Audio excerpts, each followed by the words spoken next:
The rain against my bedroom window sounds different this time. Not frantic or desperate like it was in my memories, just steady, methodical. I sit at my desk, 20 years old again, watching droplets race down the glass while my younger sister Emma laughs downstairs with our parents. It's September 15th, 2019, 3 days before the flood that killed me. I know this because I've been here before. Death has a way of sharpening certain memories while dulling others. The afterlife, as it turns out, is quite bureaucratic. There are forms, interviews, and apparently, in very rare cases, involving gross injustice, appeals that can be granted. Mine took 7 years to process. My name is Olivia Chen. I'm the eldest daughter of David and Margaret Chen, successful entrepreneurs who built a technology company worth millions. Emma is my younger sister by 3 years, and in my first life, I loved her more than anything. That was my first mistake. The second mistake was trusting my parents when they said family always comes first. What they meant was that Emma always came first. I was just the practice child, the rough draft they perfected before creating their masterpiece. I stretch my fingers and feel the familiar ache in my left hand, the one that will be crushed in 3 days when the wooden beam falls on me in the flooded basement. The one my father will choose not to free because saving Emma from the upstairs bedroom is more important. "You understand," he had said to me in those final moments, water rising around my trapped body. "She's younger. She has more life ahead of her." I understood perfectly. I always had. But that's 3 days away. Right now, I have work to do. The knock on my door comes at exactly 2:47 p.m. "Olivia, can come in?" Emma's voice carries that particular sweetness she reserves for when she wants something significant. In my first life, I would have immediately called out, "Of course," and patted the bed beside me. This time, I wait a full 10 seconds. Doors open. She enters with that graceful way of moving that always made people stop and stare. Emma, at 17, is already stunning in a way that promises she'll be breathtaking by 25. She's wearing one of my sweaters, a cashmere pullover I saved for months to buy. "I love what you've done with your room," she says, settling on my bed without invitation. "Very minimalist. I haven't done anything with my room. But Emma has always had a gift for making observations that sound like compliments, while actually communicating something else entirely." "Thanks," I say, not turning from my computer screen. "What do you need?" The directness catches her off guard. I can see her reflection in my monitor, the slight tightening around her eyes as she recalibrates. "I don't need anything. Can't I just want to spend time with my big sister?" In my first life, this question melted me. Emma so rarely initiated our conversations, and I was always hungry for signs that she valued our relationship. Now, with the benefit of hindsight, I can see the manipulation with crystal clarity. "Of course you can," I say, finally turning to face her. "What's on your mind?" Emma tilts her head, studying my face with the intensity of a scientist examining a specimen. "You seem different today. More focused, maybe?" "I've been thinking about some things." "What kind of things?" I lean back and really look at her. At 17, Emma possesses a kind of beauty that doesn't quite make sense when you examine it piece by piece. Her individual features are lovely, but not extraordinary. It's something in the way they come together, the confidence that radiates from her like warmth. She is also, I now understand, a sociopath. Not in the Hollywood sense of being a violent killer, but in the clinical sense of being someone fundamentally incapable of genuine empathy. Someone who understands emotions intellectually and can mimic them perfectly, but who experiences other people as objects to be manipulated. I didn't see it in my first life because I loved her too much to see it. "I've been thinking about priorities," I say carefully, "about what really matters." Emma's smile brightens, and I recognise the expression now. It's the look of a predator who thinks they've spotted weakness. That's so good, Olivia. I've been worried about you lately. You work so hard for Mum and Dad's approval, but sometimes I wonder if you remember to take care of yourself. The concern in her voice is flawless. If I were still the person I was 3 days ago, I would have felt grateful for her thoughtfulness. I would have opened up about my insecurities, my desperate need to prove myself worthy of our parents' love. Instead, I smile back. I'm learning to take better care of myself, I say.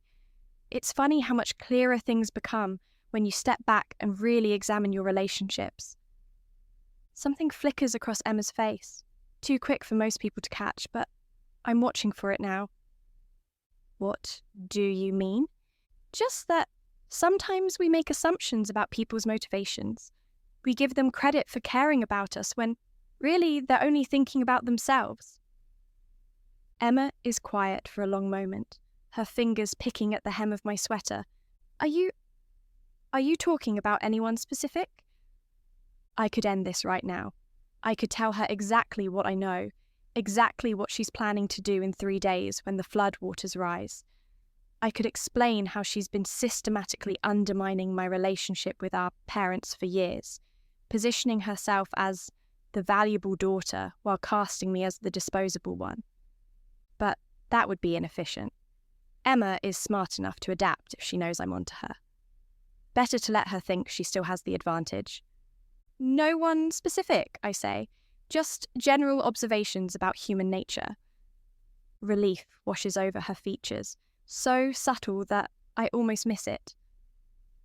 Well, I think you're being too hard on people. Most of the time, when someone loves you, their intentions are good, even if their actions aren't perfect. You're probably right, I concede, and her shoulders relax completely. I tend to overthink things. You definitely do. Emma bounces up from the bed, apparently satisfied that whatever threat she sensed has passed. Anyway, I should let you get back to work. But maybe we could do something together tomorrow, just the two of us? In my first life, Emma never suggested we spend time alone together. She preferred group settings where she could perform for multiple people at once. The fact that she's proposing a solo hangout tells me she's planning something specific. That sounds nice, I say. What did you have in mind? I don't know. Maybe we could go shopping. There's this jewellery store downtown that has the most amazing vintage pieces. And there it is. Emma has been coveting a particular Art Deco necklace for weeks. She's also been dropping comments about how I never seem to spend any of the money I earn working part-time for our father's company. In my first life, I would have eagerly agreed to buy her the necklace, thrilled that she wanted to share something special with me. This time, I understand that she's simply identified me as her most efficient path to getting what she wants. Sounds perfect, I say. I've been meaning to treat myself to something nice. Emma's smile falters for just a moment. She was expecting me to offer to treat her, not myself, but she recovers quickly. Great! I'll pick out something beautiful for you. After she leaves, I sit quietly for several minutes, processing the interaction. It's remarkable how different the same conversation can feel when you understand the subtext. Every word Emma spoke was carefully chosen, every gesture calculated to produce a specific response. In my first life, I interpreted her behaviour as sisterly affection mixed with typical teenage self-absorption. Now I can see it for what it really was, a predator maintaining her relationship with a useful resource. But Emma has made one crucial error in her calculations. She assumes I'm still the same person I was yesterday. She assumes I still love her more than I love myself. She assumes that my desperate need for family approval will always override my survival instincts. She's wrong on all 3 counts. I open my laptop and begin typing. I have 3 days to gather evidence, 3 days to prepare for the flood, 3 days to make sure that when the water rises, I'm not the one who drowns. The rain continues its steady rhythm against my window, and I find the sound oddly comforting now. In my first life, I feared the storm that was coming. This time, I'm looking forward to it. After all, floods don't just destroy things. Sometimes they wash away what needed to be removed, leaving behind stronger foundations for whatever comes next. The next morning, I wake before dawn and slip downstairs to my father's home office. In my first life, I respected his privacy completely, never entering without permission.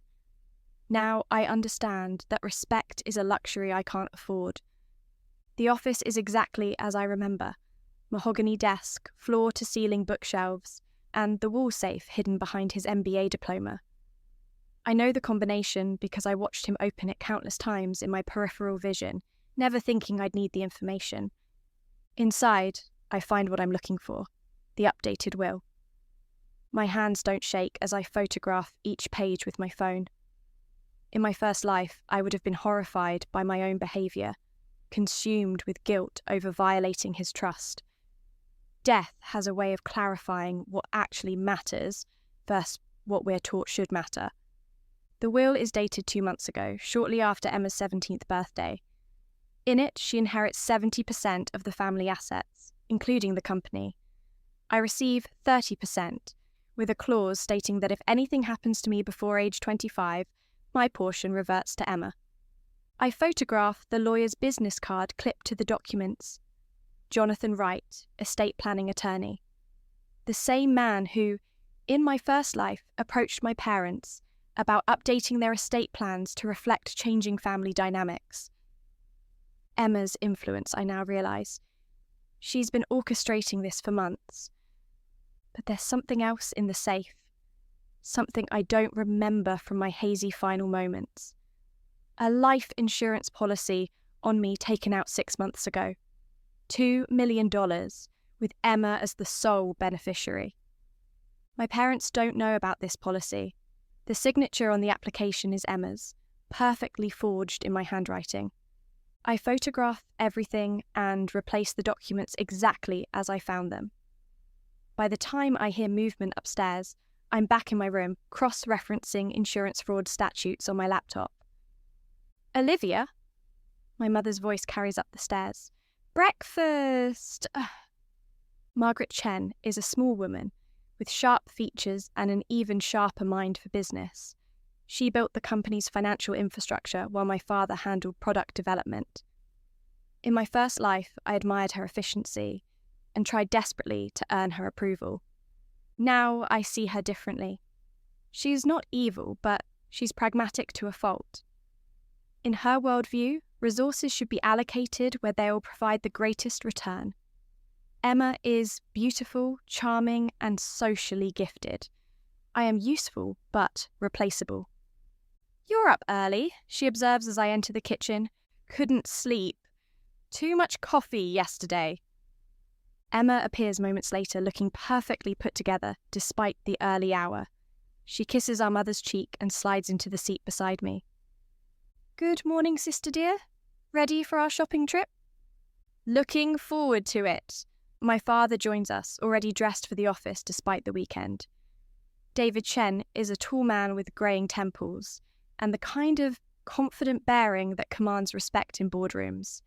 He built his success through careful planning and calculated risks.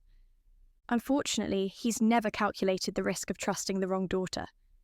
Emma mentioned you two are spending the day together, he says, buttering his toast with mechanical precision. That's nice. You should do that more often. We definitely should, Emma agrees, her voice warm with artificial affection. Olivia works so hard, she deserves some fun. I watch my parents' faces as she speaks. They nod approvingly, pleased with her thoughtfulness. They don't notice the subtle emphasis on work so hard, the implication that I'm all labour and no charm, valuable but not lovable. Speaking of work, my father continues, Olivia, I'll need those quarterly reports finished by Monday. The board meeting is Tuesday and I want everything perfect. Of course, I say. I'll have them ready. Emma's smile widens slightly. She knows I'll spend Sunday working instead of enjoying my weekend. In my first life, I never questioned why she never received similar assignments, despite being equally capable. After breakfast, Emma and I drive downtown in my car. She chatters about school, friends, and upcoming social events, painting a picture of a carefree teenager living her best life. I make appropriate responses while mentally cataloguing every detail.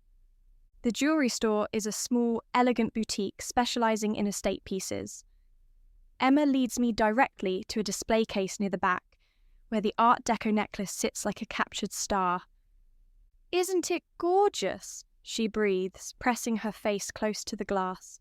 "The sapphires are so deep, and the way the diamonds catch the light." The price tag reads $3,200.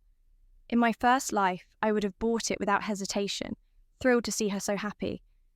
This time, I examine the piece with different eyes. "It is beautiful," I agree. "You have excellent taste. I've been dreaming about it for weeks.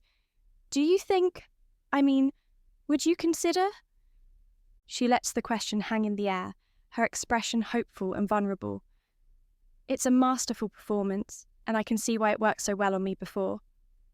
"I think," I say slowly, "that something so beautiful deserves to be owned by someone who truly appreciates it."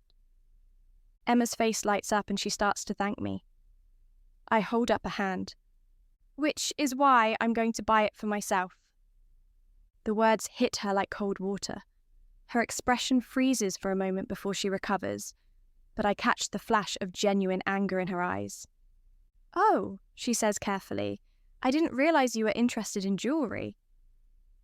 "I am developing an interest in many things," I reply, signalling the sales clerk, including treating myself better. I purchase the necklace while Emma watches in silence. The clerk wraps it in an elegant black box, and I tuck it into my purse with deliberate satisfaction. "Ready for lunch?" I ask brightly. Emma nods, but I can see her mind working. She's trying to understand this new version of me, the one who doesn't automatically sacrifice my own desires for hers. We go to her favourite restaurant, an upscale bistro where she likes to be seen. She orders a salad she won't finish and spends most of the meal texting her friends. I use the time to observe her more carefully. Emma has always been beautiful, but now I notice how she uses that beauty as a weapon. The way she tilts her head when the waiter approaches, ensuring he notices her smile. The subtle arch of her back when she senses male attention from nearby tables. The practiced laugh that carries just far enough to draw glances. She's not just naturally charming. She's calculating every interaction to maximize her advantage. "You're quiet today," she observes, finally putting down her phone. "Just thinking." "About what?" "About how much things can change in a short time, how quickly situations can shift, and how important it is to be prepared." Emma's fork pauses halfway to her mouth. "That's oddly specific. Are you expecting something to change?" I meet her gaze directly. "Aren't you?" For just a moment, her mask slips completely. I see the sharp intelligence beneath the sweet exterior, the predator evaluating whether I've become a threat. Then she smiles again, but it doesn't reach her eyes. "I suppose change is inevitable," she says. "The question is whether we adapt or get left behind." Exactly. That evening, I sit in my room reviewing everything I've learned.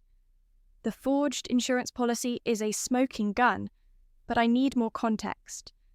How long has Emma been planning this? What triggered her decision to escalate from emotional manipulation to potential murder? I open my laptop and begin searching through old family photos, social media posts, and email threads. Slowly, a pattern emerges. The turning point was last Christmas, when our grandmother left her entire estate to me, instead of splitting it between Emma and me. The inheritance wasn't enormous, maybe $200,000, but it was unexpected. More importantly, it came with a letter explaining that she'd chosen me because she saw true strength and integrity in my character. Emma smiled and congratulated me publicly, but I remember now how she disappeared for several hours that day. When she returned, her eyes were red, but she claimed it was allergies. That's when it started. The subtle comments to our parents about my changing priorities. the suggestions that I was becoming too focused on money, the carefully planted seeds of doubt about my judgment and reliability. She's been building a case against me for months, positioning herself as the stable, sensible daughter while painting me as increasingly unstable. The insurance policy was just the final piece of her plan. But Emma made one crucial miscalculation.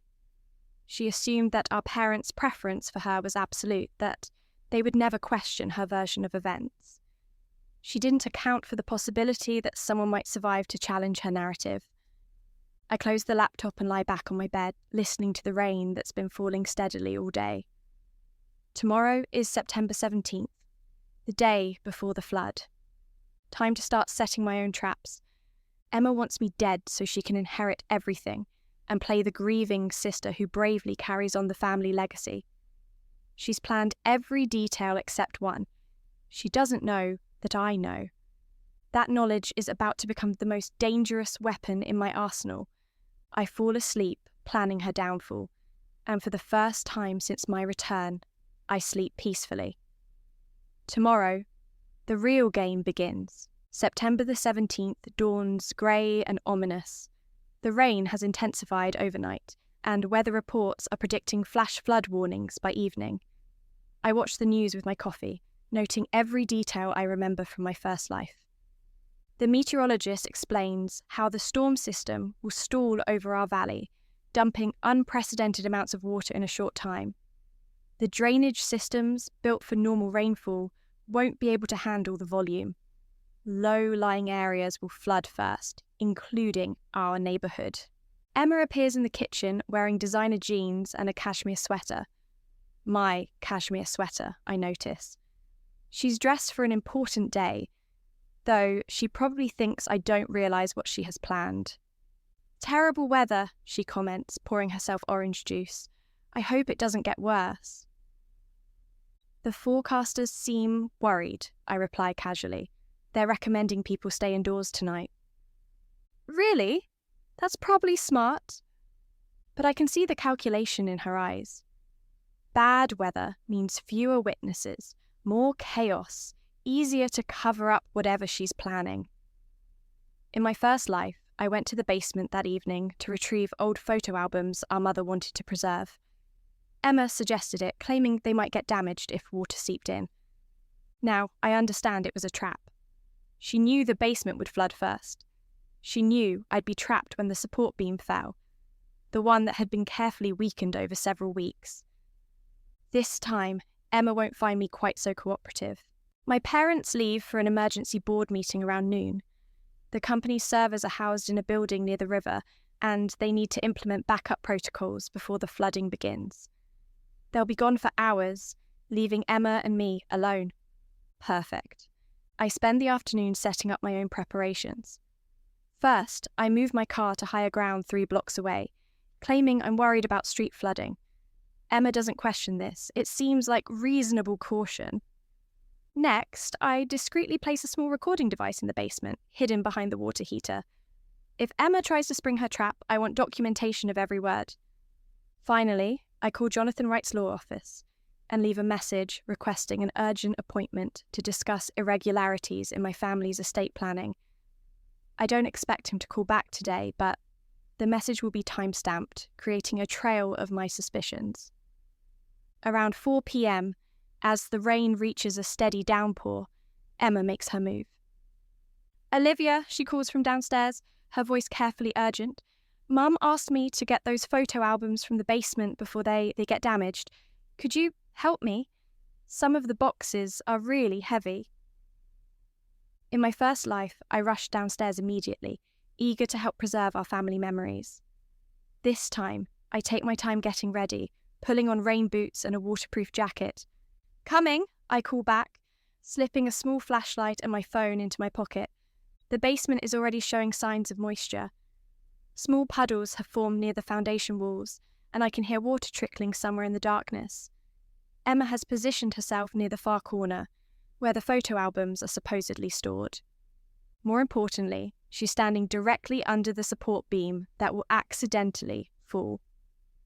"They're over here," she says, gesturing to a stack of boxes. If we work together, we can move them all upstairs before the water gets worse. I approach slowly, noting every detail. The beam overhead has been systematically weakened with carefully concealed cuts. A few strategic impacts would bring it down, making it look like flood damage caused the collapse. You know, I say conversationally, I've been thinking about our conversation yesterday, about change and adaptation. Emma freezes for just a moment. Oh? What about it? I realised you were right. Change is inevitable. The question is whether we adapt or get left behind. I move closer, but not to the boxes. Instead, I position myself near the stairs, blocking her exit route. Sometimes, I continue, the biggest changes come from the most unexpected places, like finding out someone you trusted has been planning to hurt you. Emma's expression shifts, the sweet mask finally slipping away completely. When she looks at me now, I see the cold intelligence I've always suspected lurked beneath her surface charm. I don't know what you mean, she says carefully. Don't you? The forged insurance policy was very well done. My signature looked perfect. You must have practiced for weeks. Her face goes pale. I have no idea what... $2 million, Emma. That's what my life is worth to you. Though I suppose with the inheritance changes, it's actually much more than that. She's trapped now, caught between the weakened beam and my knowledge of her plans. I can see her mind racing, trying to find a way out of this situation. You're being paranoid, she says, but her voice lacks conviction. I would never hurt you.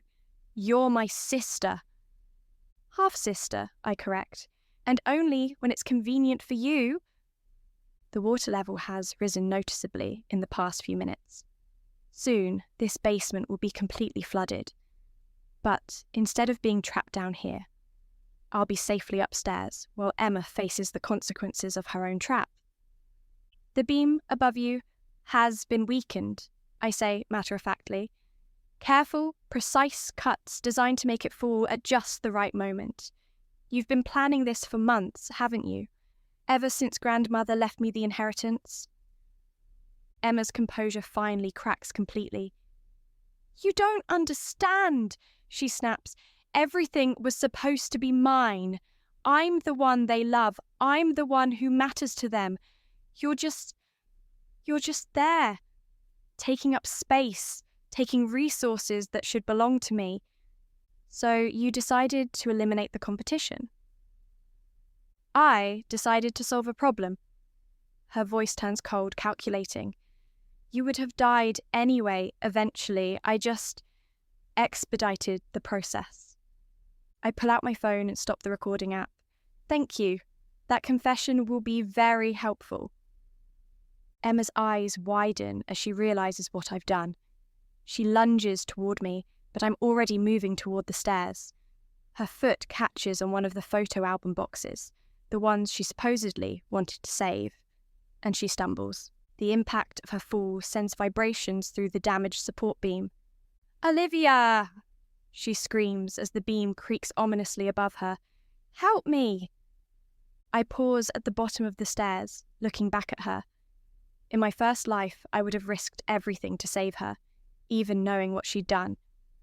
Love makes us do stupid things. But I've learned something important in the 7 years since my death. Love without respect is just another form of self-destruction. You understand, I say, echoing our father's words from my first life. You made this choice. Now you have to live with the consequences.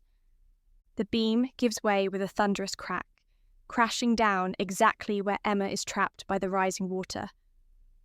Her screams echo through the basement as I climb the stairs, closing the door behind me.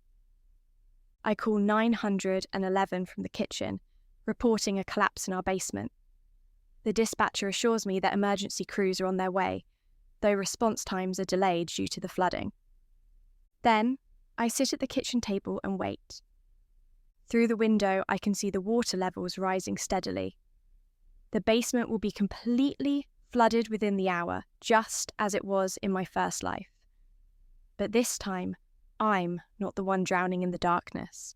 Emma wanted to play a game of elimination. She just didn't realise I knew the rules better than she did. When my parents return home to find the emergency vehicles outside, they'll discover that their carefully planned future has changed dramatically. Their precious daughter is trapped in the basement, injured and exposed as a would-be murderer. And I'm alive, unharmed, with evidence of everything she's done. The real game is just beginning. The emergency responders arrive within 20 minutes, their vehicles cutting through the flooded streets with practiced efficiency.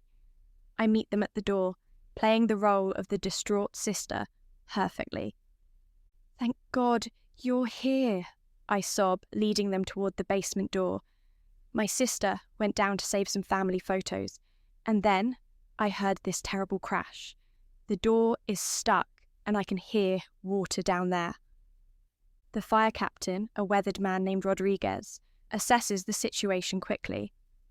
"Mum, I need you to stay back.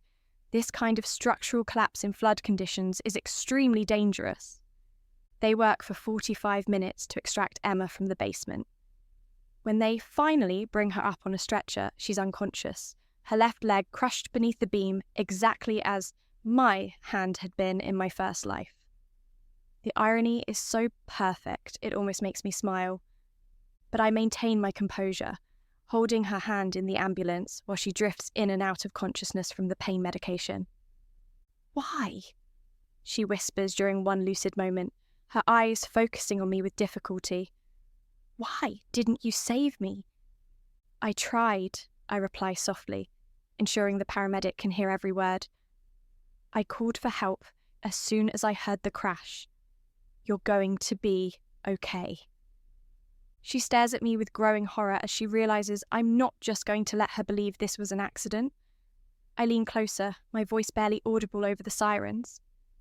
"You wanted to know about change and adaptation. This is me adapting." My parents meet us at the hospital, rushing through the emergency room doors with expressions of raw panic. Margaret reaches for Emma's hand while David demands answers from the doctors. "How bad is it?" he asks Dr. Patricia Kim, the orthopaedic surgeon who'll be handling Emma's case. "Significant crush injury to the left leg," Dr. Kim explains. "We'll need to operate immediately to save the limb, but there will likely be permanent damage. She'll need extensive physical therapy, and she may never walk normally again." I watch my parents absorb this information, seeing how their perfect daughter's perfect future crumbles in real time. Margaret starts crying silently, while David's face hardens into the expression he wears during difficult business negotiations. "Do whatever it takes," he says. "Cost is no object." While Emma is in surgery, Detective James Torres arrives to take my statement about the accident. He's a tall man with kind eyes and the patient demeanour of someone who's heard every possible story about how people get hurt. "Walk me through what happened," he says, settling into the uncomfortable hospital chair beside me. I tell him the truth, carefully edited. Emma wanted to save the photo albums. She went to the basement. I heard a crash and called 911 immediately. I tried to help, but couldn't get the door open. "Your sister was alone when this happened?" "Yes, I was upstairs when she decided to go down. She said she could handle it herself." Detective Torres makes notes, his expression neutral. "Any idea why that particular beam would have fallen?" "Old house." "We've had some minor foundation issues lately," I say, which is technically true. "My parents have been meaning to have it inspected, but with the business and everything." He nods sympathetically. "These kinds of accidents happen during floods, old structures failing under unexpected stress." But then I add the detail that will change everything. "Actually, Detective, there's something else. I found some documents that concern me. I think Emma might have been struggling with some financial pressures." I show him printed copies of the forged insurance policy and bank records I'd discovered, along with the time-stamped recording of Emma's confession from the basement. I explain how I'd been investigating irregularities in our family's finances and had planned to confront her about the insurance fraud. She was planning to kill me, I say quietly. I think when I started asking questions, she panicked and tried to spring her trap early. Detective Torres's entire demeanour shifts as he listens to the recording. Emma's voice is crystal clear. I decided to solve a problem. You would have died anyway, eventually. I just expedited the process. Miss Chen, he says carefully, this changes the nature of our investigation significantly. 3 hours later, as Emma is wheeling out surgery, Detective Torres is waiting with a warrant for her arrest. The charges include attempted murder, insurance fraud, and conspiracy to commit murder. My parents stand frozen in the hospital corridor as the detective reads Emma her rights. She's still groggy from anesthesia, barely comprehending what's happening. There must be some mistake, Margaret whispers. Emma would never... But David has already pulled me aside, his businessman's mind connecting dots with terrifying speed. You knew, he says quietly. You knew what she was planning. I suspected, I correct. That's why I was investigating the insurance policy. I never imagined she'd actually try to... Why didn't you come to us? I look at him steadily. Would you have believed me? His silence is answer enough. The trial 6 months later is a media sensation. Beautiful, socialite attempts to murder sister for inheritance, dominates headlines for weeks. Emma's carefully cultivated image as the perfect daughter crumbles under the weight of evidence. The prosecution presents a devastating case. The forged insurance policy, the weakened beam with tool marks that match equipment in our garage, financial records showing Emma's mounting debts from her expensive lifestyle, character witnesses who testify about her manipulative behaviour going back years. But the most damning evidence is her own recorded confession. Emma's defence team tries to argue that she was coerced, that the recording was taken under duress. But the acoustics clearly show we were both standing freely in the basement, and her words are too detailed and specific to be anything but genuine. I testify with quiet dignity, explaining how I'd noticed irregularities in the family finances and had been trying to protect our parents from potential fraud. I describe my growing concern about Emma's behaviour and my decision to investigate rather than make accusations without proof. I loved my sister, I tell the jury, my voice breaking slightly. I wanted to be wrong about what I was discovering.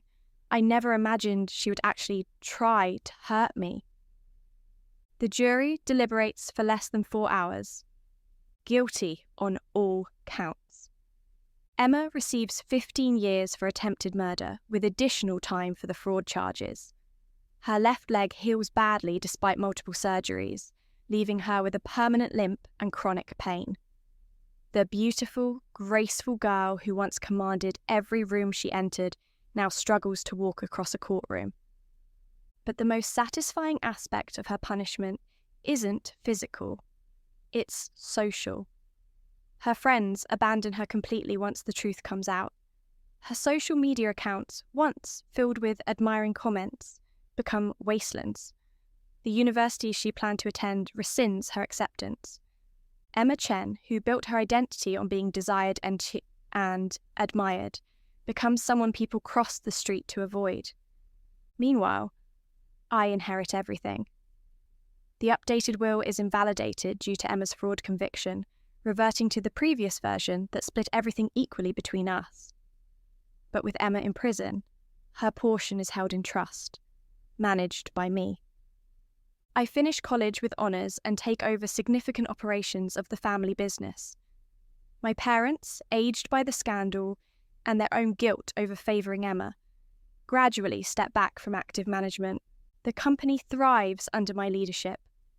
Turns out, competence and integrity are better foundations for success than charm and manipulation. 2 years after the trial, I receive a letter from Emma in prison. She's found religion, she claims, and wants to apologise for everything she did. She asks if I'll visit her, if we can rebuild our relationship. I read the letter twice, then feed it to the paper shredder in my office. Some relationships aren't meant to be rebuilt. On the 3rd anniversary of the flood, I stand in our renovated basement, now a bright, modern office space with reinforced steel beams. Through the window, I can see the garden where I scattered grandmother's ashes, following her final wishes. The rain patters gently against the glass, no longer a sound of dread, but of renewal. Emma wanted to eliminate me to claim everything that should have been mine. Instead, she eliminated herself and gave me everything that should have been hers too. They say revenge is a dish best served cold.